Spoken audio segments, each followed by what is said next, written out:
नमस्कार दोस्तों, स्वागत है आप सभी का तंवर राजपूत मोटिवेशन में। तो यहाँ पर एक खबर आ रही है कि एसबीआई और पीएनबी में बंद किए जाएंगे सभी अकाउंट, सभी ट्रांजैक्शन पर रोक।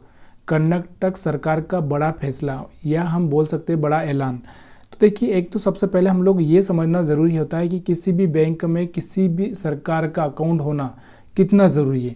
क्योंकि अब आप देखोगे कि बैंकों को क्या मिलता है। जैसे मान लो कि उनका करंट अकाउंट, तो करंट अकाउंट से बैंकों को बहुत फायदा होता है। अब कर्नाटक सरकार का है, मतलब कर्नाटक सरकार के पास में कितने रुपए, एक आम आदमी के पास में छोटा मोटा पैसा हो सकता है, लेकिन अगर सरकार के पास में ज़्यादा से ज़्यादा रुपए होते हैं, अगर यहाँ पर करंट अकाउंट में उनके पैसे पड़े रहे तो बैंकों को कितना फ़ायदा होता है। तो यहाँ पर सबसे बड़ा नुकसान होने वाला है इन बैंकों को। क्यों होने वाला है?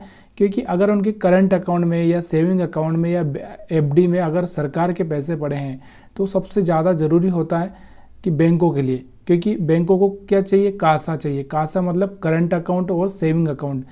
इनसे क्या होता है, 3% 4% पे ब्याज पे आराम से पैसे वो बैंक ले सकता है। अगर उसको बाहर से किसी को अगर पैसा लेना है तो उसको एफडी करवा कर 6-7% पर एफडी पर ब्याज देना पड़ता है। यहाँ 3-4% में यहाँ पर बैंकों को पैसा मिल जाता है। तो बैंकों के लिए जितना अकाउंट हो, और वो भी सरकार के अकाउंट, क्यों? क्योंकि पैसा ज़्यादा रहता है सरकार के पास में।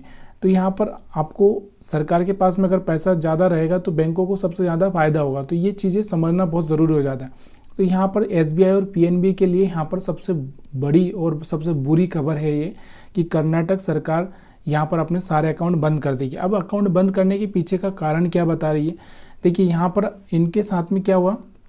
देखो, यहाँ पर अगर हम बात करें तो एक यहाँ पर 2013 और 2011 के बीच में यहाँ पर कुछ घोटाला हुआ था, और घोटाला की वजह से यहाँ पर जो कि मतलब इनका एफडी का पैसा या कुछ रिटर्न नहीं किया गया था। तो इसलिए यहाँ पर ये फैसला लिया जा रहा है। देखो, यहाँ पर अगर हम पढ़ेंगे तो पीएनबी दोनों ही बैंकों में अपना पैसा ना डाले, दोनों ही बैंकों से किसी भी प्रकार का ट्रांजैक्शन ना हो।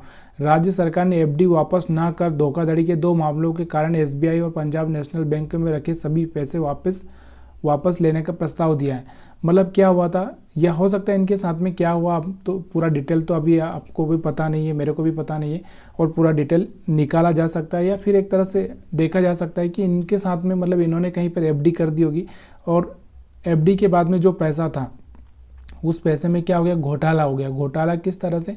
मतलब एक तरह से फ्रॉड हुआ होगा, धोखाधड़ी हुआ होगा, कुछ तो हुआ होगा। लेकिन यहाँ पर इसकी वजह से बैंकों को कितनी बड़ा नुकसान उठाना पड़ रहा है।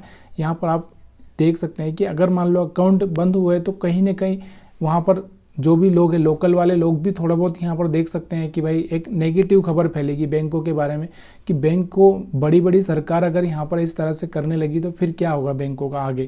तो ये एक तरह से बुरी खबर है। और देखो, इस बुरी खबर से अगर हम बात करें तो यहाँ पर ज़्यादा कुछ असर पड़ने वाला नहीं है, लेकिन फिर भी एक तरह से नेगेटिव खबर क्यों है?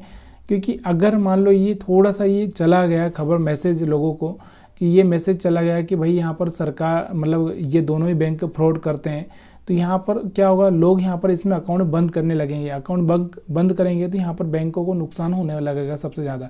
तो इस कारण से इस स्टॉक पर थोड़ा सा नेगेटिव मोमेंटम आ सकता है। अभी हम बात करते हैं तो ऑलरेडी यहाँ पर अगर आप देखोगे इस स्टॉक को, तो टॉप लेवल से ये सीधे 10% नीचे ही चल रहा है, 10% के आसपास, 10-12% के आसपास नीचे ही चल रहा है। और अगर ऐसी खबर बुरी फैलने लगी तो और 10-12% नीचे जा सकता है।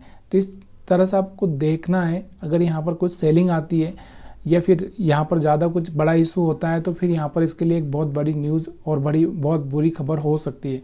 यहाँ पर भी आप देखोगे तो यहाँ पर पीएनबी को अगर आप चार्ट को देखोगे तो इसका भी कहीं ना कहीं अपर लेवल से 10% नीचे ही आ चुका है, 10-15% नीचे ही आ चुका है। तो इसको भी आपको थोड़ा सा देखना है। और ऐसा नहीं है कि यहाँ पर मतलब ये खबर आ गई तो, और यहाँ पर क्या हुआ, सरकार ने थोड़ा सा टाइम भी दिया है। अभी एकदम तो कुछ होगा नहीं, यहाँ से 9 सितंबर तक का टाइम दिया है। तो 9 सितंबर तक बंद करना है, तो मतलब 9 सितंबर अभी बहुत दूर है। अभी तो हमारे पास में 14 अगस्त हुआ है, मतलब एक तरह से बोला जाए तो 20 दिन, अभी 20-25 दिन हमारे पास में है।